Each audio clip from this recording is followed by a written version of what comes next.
So I am Brooke Wedgworth. I'm the Director of Curriculum and Instruction, and I want to thank you for being here today and giving up some of your time to learn a little bit more about the Alabama Literacy Act and just some tips and ways that you can help your child or children at home with reading skills. And so joining me today are our local reading specialists. So one of the great things, which is also part of the Literacy Act, is that we're able to have a reading specialist at all of our elementary schools. And so I'll let them introduce themselves to you and tell you the school that they serve. I'm Lynn Sullivan, and I'm the instructional coach at Dolly Ridge. I'm Jessica Cannon, and I'm the coach at West. I'm Lee Carol Meads, and I'm the instructional coach at East. And I'm Erica Ponder, and I'm the instructional coach here at Cobb Heights.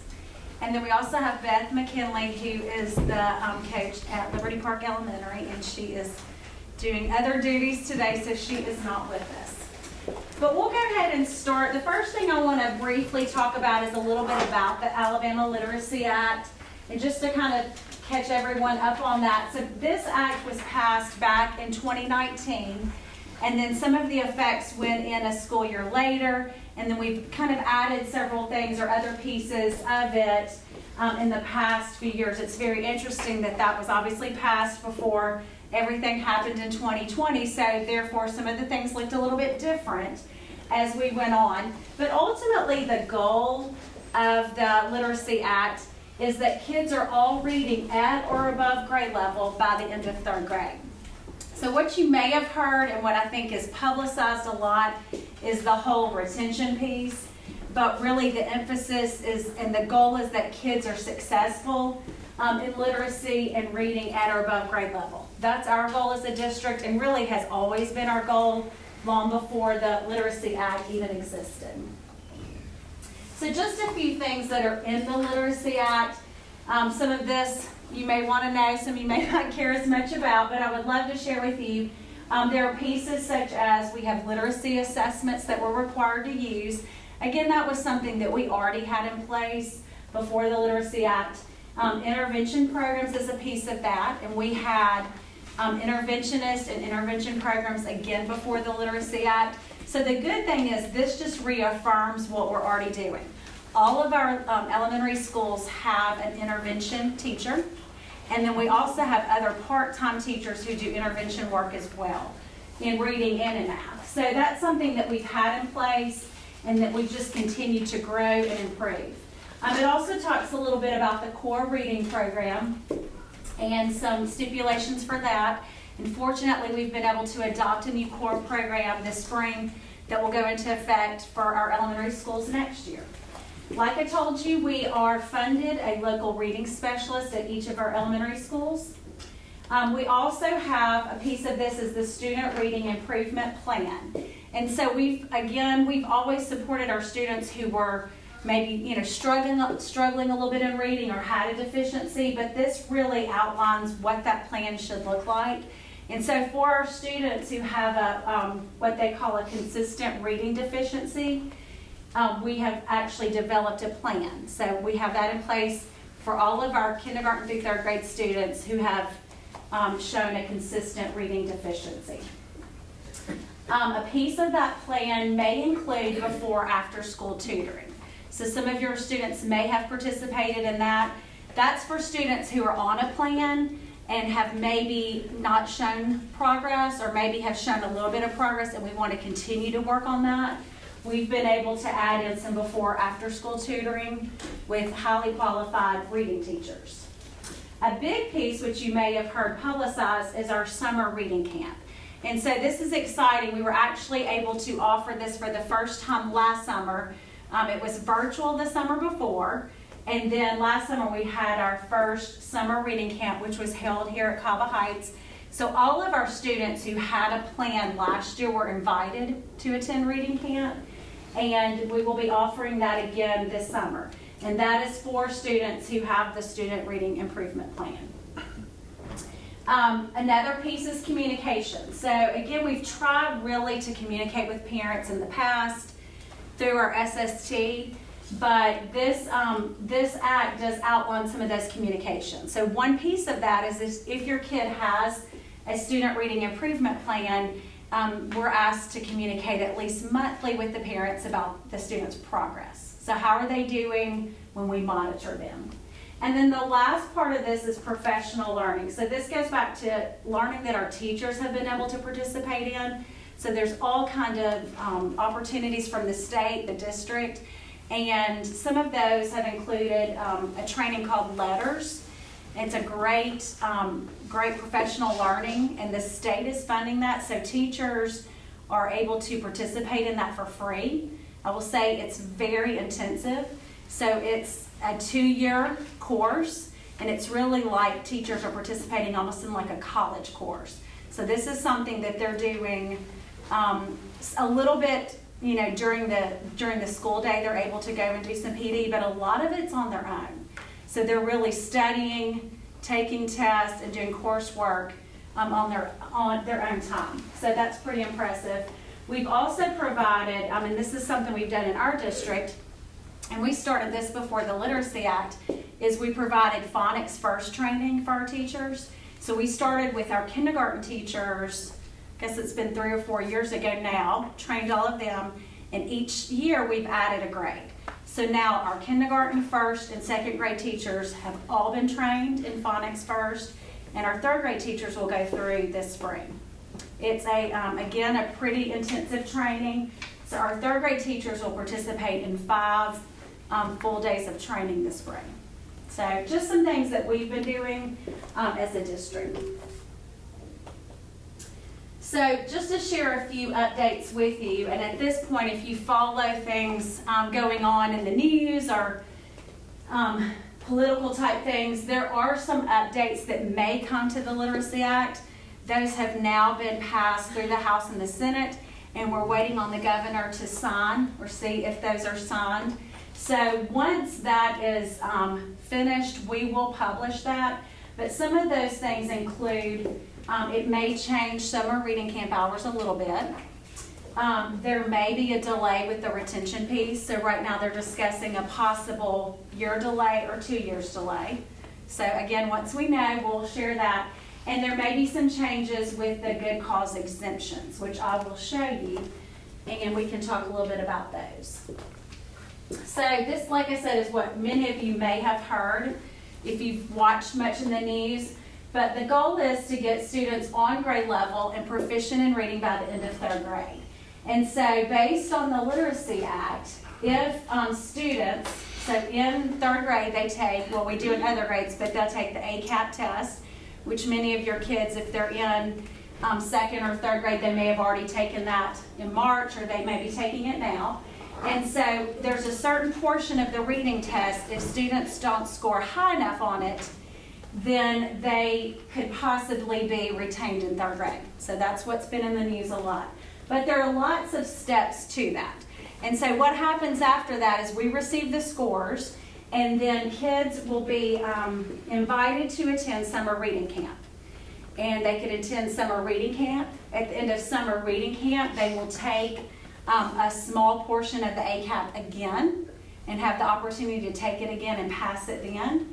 And if they don't necessarily pass that, which is right here, then we can look at a portfolio option.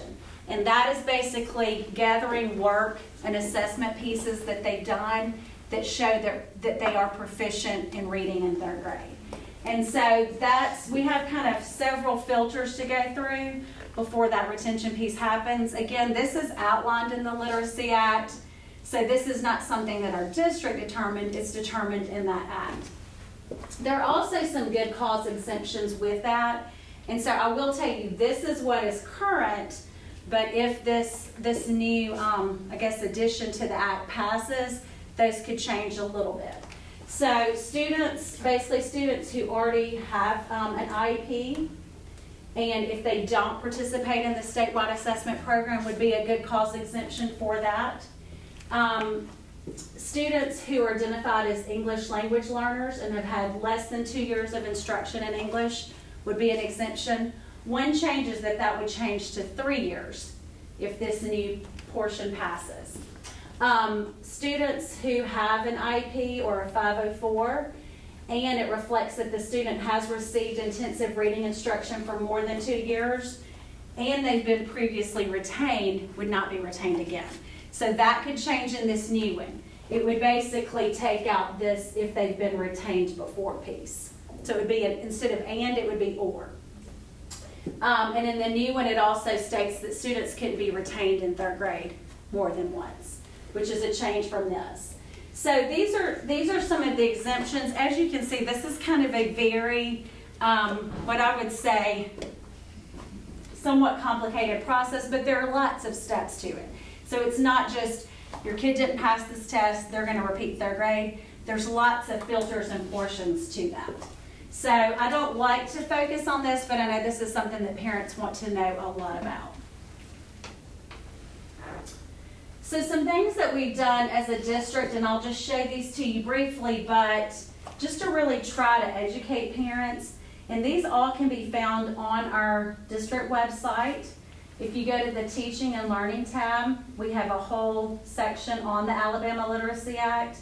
So here you can find the full act itself. So if you want to read this very long, involved document, you're welcome to do that. We also have a family guide for reading success, which our state put out. Lots of great tools in that.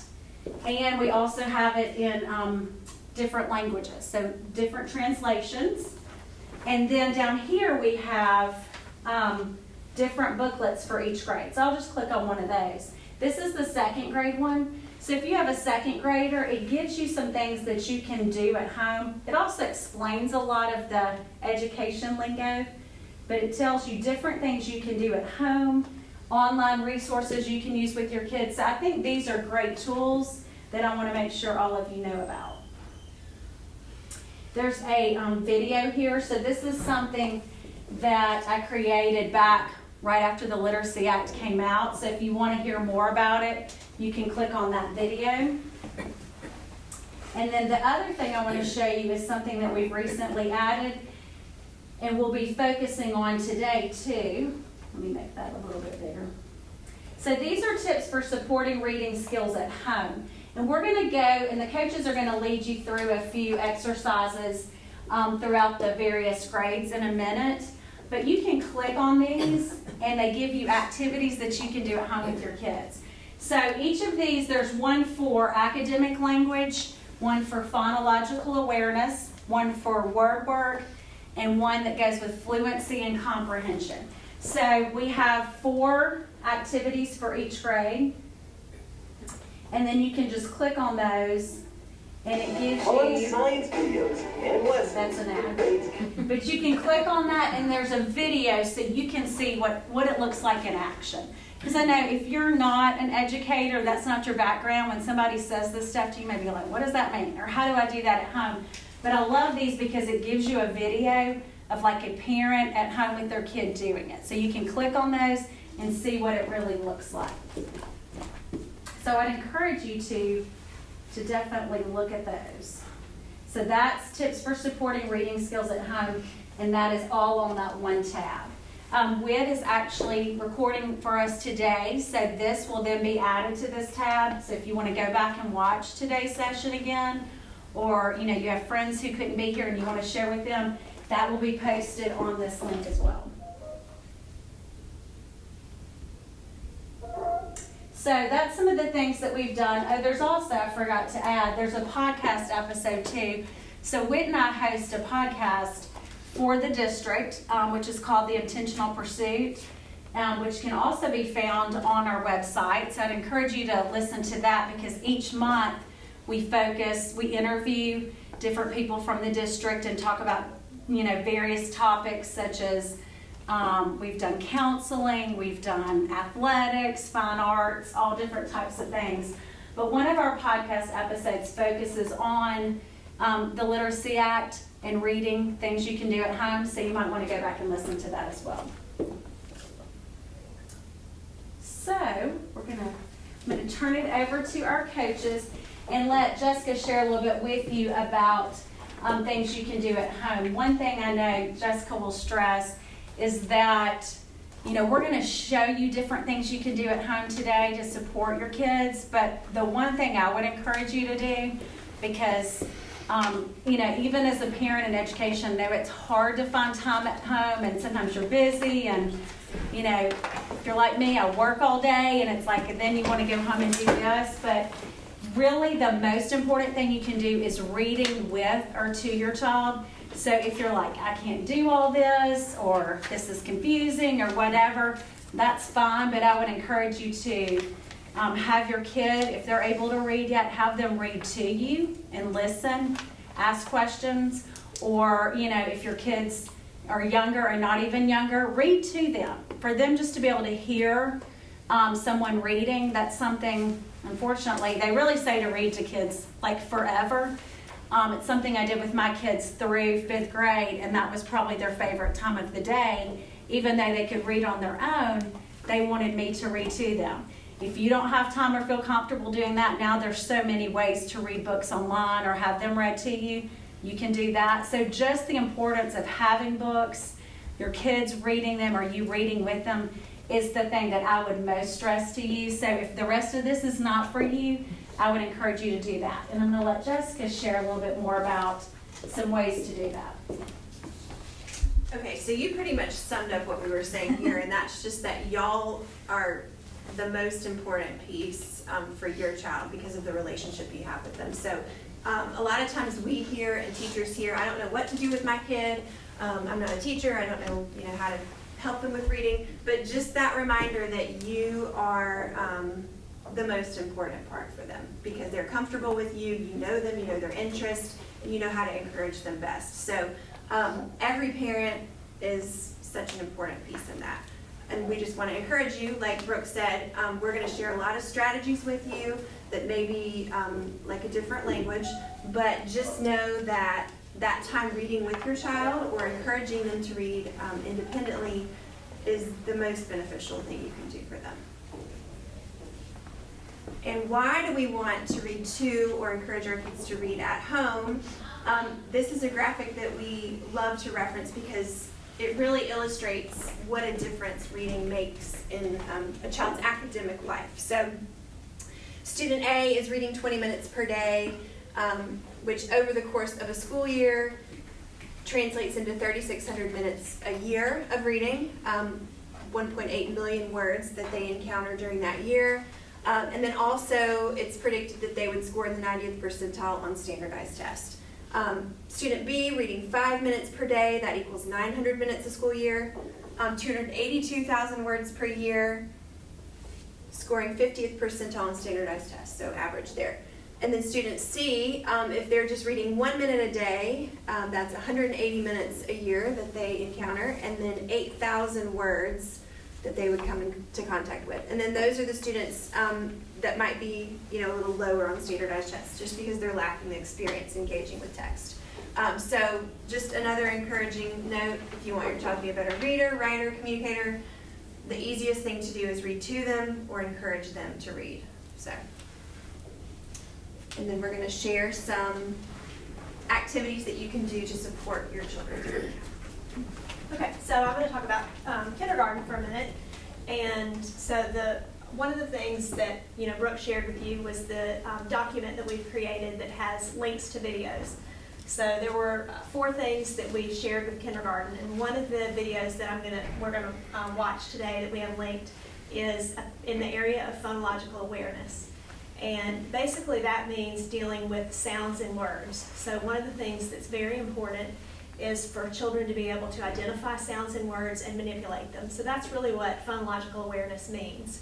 And each of the grades has an activity demonstrated on that sheet in the area of phonological awareness. But we're going to watch an example of that with a kindergarten child. So if you're the parent of a kindergartner and you want to practice this with your child, this video is a good demonstration of that. And even if you have an older student and this area is a weakness for them, this is an example of a type activity that you could do with your student to help build that skill. So this is about a 2-minute video of a mom and her son and something she's doing in that area to practice that.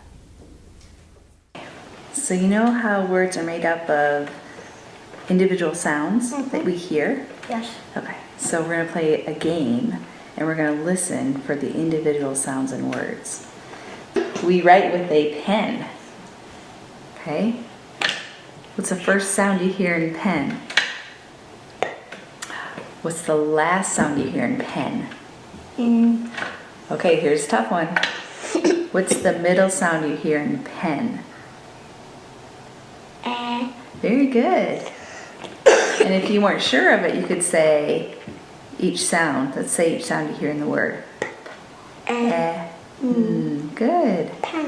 Nice. Okay, we drink water out of a cup. What's the first sound you hear in cup? What's the last sound you hear in cup? What's the middle sound you hear in cup? Very good. All right, here's a tough one. Say the word book. Book. Okay. Can you say each sound you heard in the word book? Nice. What's the first sound you heard in the word book? What's the last sound you hear in the word book? What's the middle sound you hear in the word book? Good. All right, last one. You ready? When we go outside, we wear a coat when it's cold outside. Say coat. Coat. What's the first sound in coat? C. That's the letter. That's exactly right. So if you're spelling it, that's the letter that you would write. But what do you hear when you're just listening to the sounds of the word? What do you hear the first sound, coat? Good. What's the last sound you hear in coat? And what's the middle sound you hear in coat? O. That was a tough one. Good job. Good job. I'm proud of you. Okay. So that's an example of phonological awareness. So when you're dealing with that, you're just dealing with sound. So it's all auditory. There's nothing written. And you notice that one time he tried to give the letter C, and she redirected him and said, that's the letter, but just give me the sound. So you're really just getting them to focus in on the sounds and manipulating the sounds in words. So that's something you could do with your kindergartner or even an older student who struggles with being able to separate sounds in words. Okay, and I'm going to talk to you today about when you read to your child, what are some things that you can do to help them grow as a reader. Many children in first grade are still beginning readers, and they're very limited in some of the text because they haven't learned as many of those phonics skills yet. And so it's really important when you read to them that you do certain things as you're reading that will help them grow as readers. And so as Brooke and everyone will tell you today, it's very important that you read to your child every day. That can be done in a lot of different ways. I know when my son is a freshman in college, but when he was younger, while I got ready for work, my husband would read to my child. We would also read to him before bed. But that was a good way when he was ready before me in the morning. My husband would kind of entertain him and read to him for just a little while. As he became a reader, he would do his required reading in the morning before school. And so that allowed him to also have that time after school for friendships and activities and things like that. It's important to read to your child about things that interest them. When you're reading to your kid, you want to use expression just like it is when you're talking. As beginning readers, they will sound very monotone to you. And I have parents that I work with their children, and they watch me work with them, and they're like, oh my gosh, I can't believe the way you waited so long for them to work it out, because there are so many mental processes as children are taking the letter name to the letter sound to, okay, well, this is going to be a short vowel or this is going to be a long vowel. So just that wait time as they are reading to you is very important. So you want to read with expression. Kids always love it when you give the characters voices. It's like an animated cartoon for them. Rereading books is great. I love kids when they read Pete the Cat to me because they may not be readers, but they can reread the whole book and retell me the whole book based on the picture clues as they go through. It's important when you read to kids, you're probably going to be reading books that are a little bit more challenging. So you're going to come in contact with a lot of vocabulary and chances to build their oral vocabulary. So talking about the meanings of words, giving synonyms, antonyms, those types of things, and also looking for context clues. So if it says the big enormous steak, well, I can use big to help my student realize what the word enormous means. Also reading different types of things to them, cooking in the kitchen, reading a recipe, putting together a Lego kit, reading labels. There are also lots of magazines for kids that I wanted to point out, like Sports Illustrated for kids, National Geographic for kids, Ranger Rick, and we all enjoy highlights when we visit the doctor, right? And so also, when you're reading to your student, it's okay to read books that are too difficult for them, that are a little bit challenging, because you're going to really push them over the edge so that their oral language and their ability to comprehend is growing as you read to them. When your child's reading to you, and you have this bookmark that I'm kind of referring to, you want your child to have books that are interesting to them to read to you. Your teachers are a great resource. Your public library is also a great resource for those beginning books. As your child is reading to you, you want them to point to the word that they're reading as they read to you so that they're able to track across the page. Also, if they come to a word that they don't know, taking what is the first sound, okay, ba, and then the second sound, eh, and then the third sound, duh, and then putting it all together to say bed.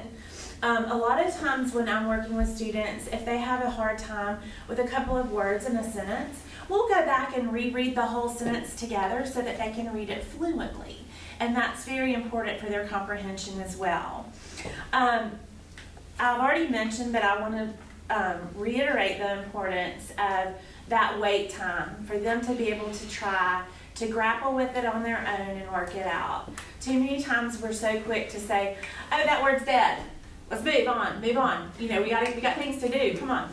But giving them that wait time is so critical, or encouraging them, if they did read the word incorrectly and they said maybe bad instead of bed, to just tell them to try again.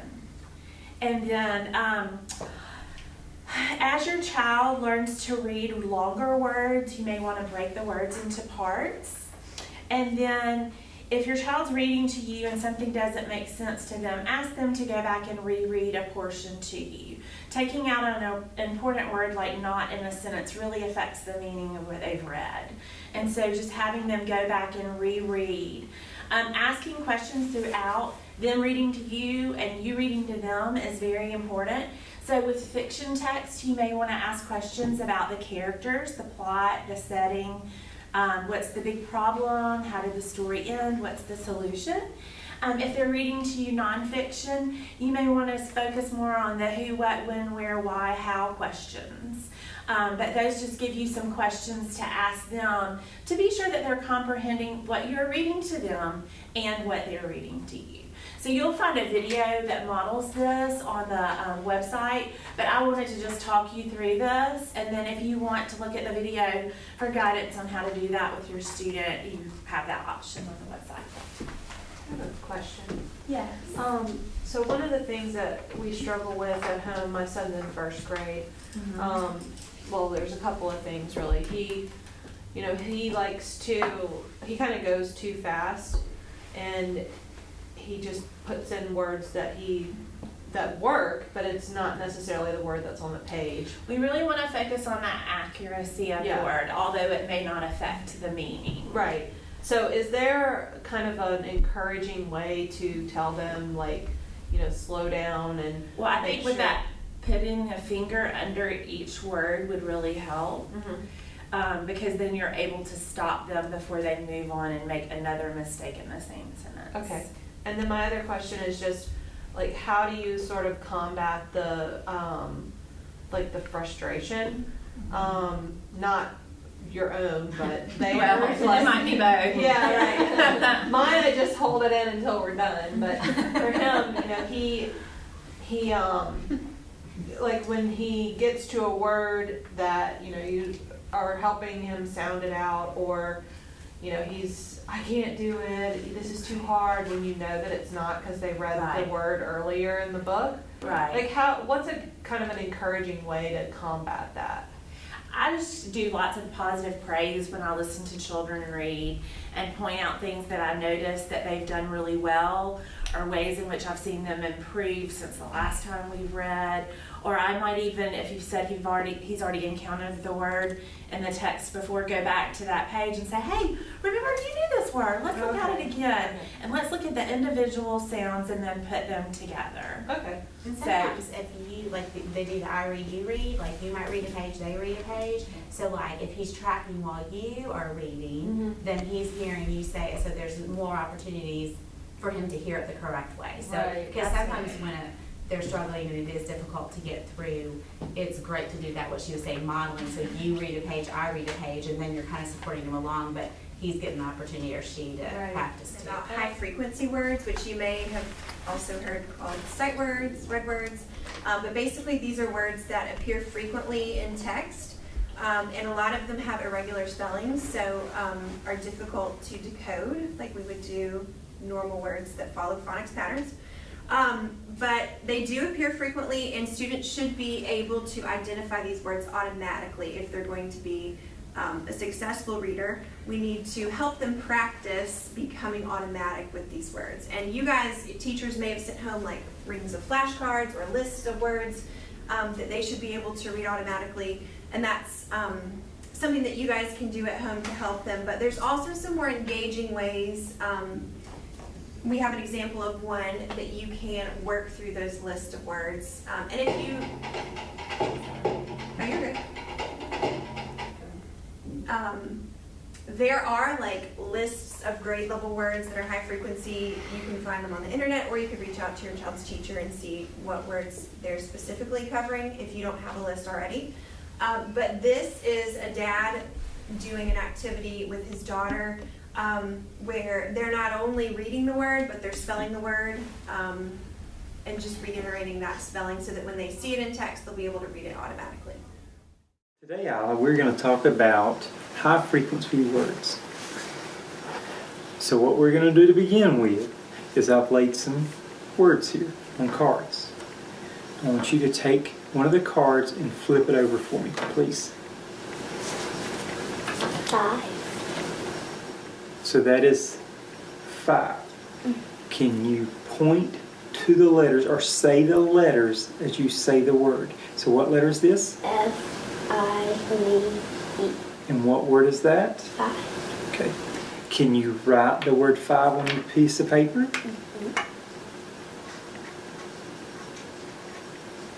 Okay. And what word is that again? 5.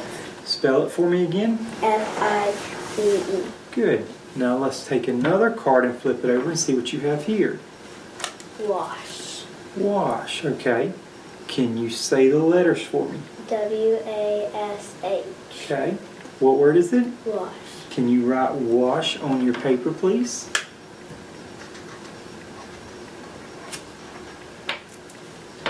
And what was that word again? Wash. Okay. Alrighty. Alright. Do another one for me. Flip another one over. Found. Found. Say the letters for me real quick. F-O-U-N-D. Good. And what word is that? Found. Okay. Can you write it on your paper for me again?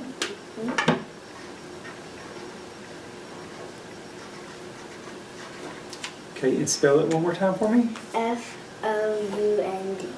Okay, now let's see if we can get another word here. Okay, so Alan, now we have 5 words, right? What are the 5 words again? 5, wash, found, sit, by. So let's come up with a sentence using one of these words. Okay. Okay, and once you come up with a sentence, I want you to write it on the bottom of the paper here, okay? Okay. So what sentence are you going to write? Tell me what it is before you write it. I found 5 balls. Okay, so let's write that. And what word did you use up here? 5 and 5. Okay, so write that for me, please.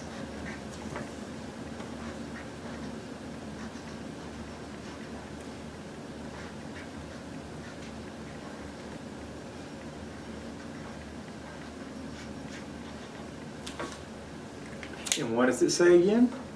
I found 5 balls. And what are the words again? 5, wash, found, sit, by. Good deal. And these are going to be high frequency words, right? Which means we use these quite frequently in our sentences in our talk. Okay, good job, Alex. And there's just a lot of research out there right now on how important it is to talk to our kids. And this is actually, I know Brooke said reading is the easiest, but this is the easiest because every kid, most kids like to talk. I have 3 of them. I'd like them to talk a little less sometimes, but this is something that you can do anywhere. So this is why I think this is one of the easiest, because you can, when he was using the high frequency word, he was having her say it in a sentence first and then write it. And so there's just so much research out there. If our kids cannot verbalize orally what they want to say, they're never going to be able to write it. And so the oral language and vocabulary part is just so key, and it's something that we can all do. A lot of our kids, we can just model so much through our vocabulary and our conversations with our kids. So if we're talking, the video that we're going to watch here is talking about the chores. And so we're getting a double dose here. We're getting them to do a little work at the same time and building their vocabulary. And so these are the simple tasks where you can talk to your kids. You can model, like if they're using a simpler word and you restate it, like I see a bird. Oh, that's a cardinal. A cardinal is a red bird. So like from the littles to the very most, older children that you have. I mean, like I said, I have 3 kids, and my youngest has a speech issue, and so sometimes I feel like the speech also interferes with the vocabulary that he says. He chooses to speak lower level words because he can say those.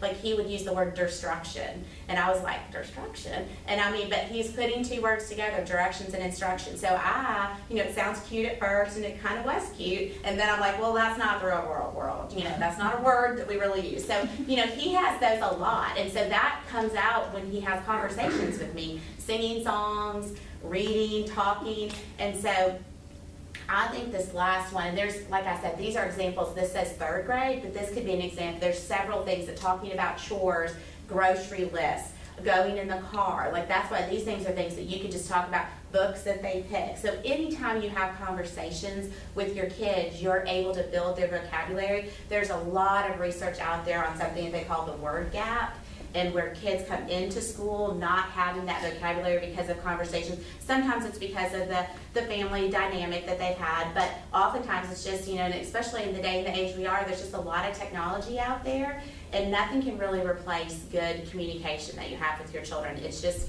and that's priceless. And I just know that, sometimes in the car, like I said, I don't want to hear anybody, but that is the best time to instead of asking low-level questions where you can get a yes-no response, like, did you enjoy your day today? Yes or no. Ask, what was your favorite part about the day? And then they might say, PE, okay, tell me more about that. So, I mean, it kind of sounds a little robotic, but you could say, could you use that in a full sentence? My favorite part of the day was. So if they start doing that orally, that's going to really help them so much when they can then write that down later. And anytime, another good strategy, if you have kids that are struggling with writing, is having them tell the story to you first out loud. Orally tell the story. We talk about telling the story across your fingers a lot, like the beginning, middle, the end. So anytime that they can say it orally, that's going to help them. And you might even write down a little, okay, you're first going to write, you said you're going to write about this next. And then that can help them kind of scaffold the work a little bit.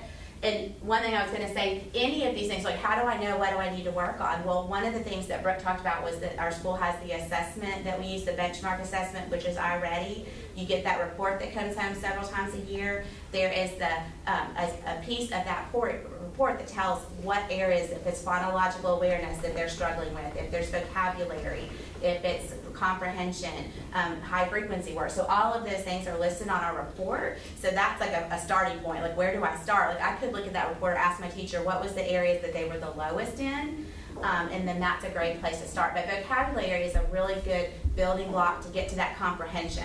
So like if your kid is reading pretty well, but they're still struggling a little bit to understand it, really diving in a little bit to having them explain a little bit more, have conversations with them about things that you're doing. And so that's what we're going to watch here. It's a family having a conversation about chores. All right, Samantha, let's talk about chores. Do you know what chores are? They're like responsibilities. Yeah, they're responsibilities, and we usually have them around our house, right? Why are chores important? So your house won't be filled with all your toys and stuff, and you won't step on a Lego or something. That's right. We want to keep our house clean, and somebody might get hurt if there's a Lego on the floor, right? And we also want to keep the dishes clean, and how can we work together as a family to do chores? We can each have like different jobs. It's not fair for one person to do it all, right? So we can work as what? A family. A family or a team. Work together and keep our house clean with all the chores, right? And why might it be a good idea for you to learn to do chores when you're younger? Because we might need to clean up our house. You're going to have your own house one day, right? Right. And you need to know how to keep it clean. And you learn responsibility too, right? Do you know what responsibility means? It's like your job that you have to do it. Like your parents always say, you gotta have some responsibility if you want a dog. Yeah, you have to be responsible and learn how to do your chores, right? In the right way. Okay, so I have a chore chart for you. Do you want to write your name at the top? Sure. And that can be Samantha's chore chart. All right. Okay, what are some chores that you think that you could do around the house? I can make my bed. That's a great one. Make your bed. You want to write that down?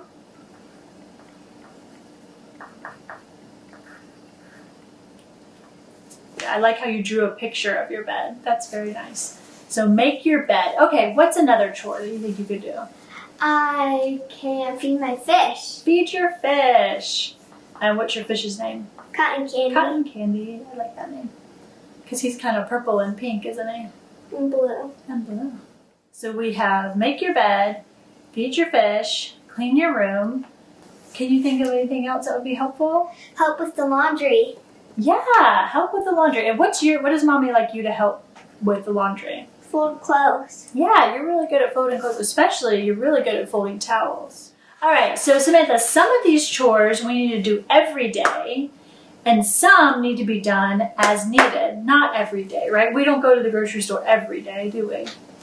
Okay, so let's start with the top. What's that? Make my bed. Make your bed. Does that need to be done every day or as needed? Every day. Yes, that would be great. I'd like that as every day. What's next? Feed my fish. Feed your fish. Every day. Every day, yep. He needs to be taken care of. He gets hungry, so feed your fish every day, okay? And then Clean my room. clean your room. That's every day. Every day. I think that's an every day too, yes. All right, next. Help fold clothes. Okay, when should we do that? As needed. Yeah, good job. As needed. Sometimes I wash clothes every day, but not usually, so as needed, we'll do that. Okay, what's the last one? Help bring in groceries. Okay, what do you think? Every day or as needed? As needed.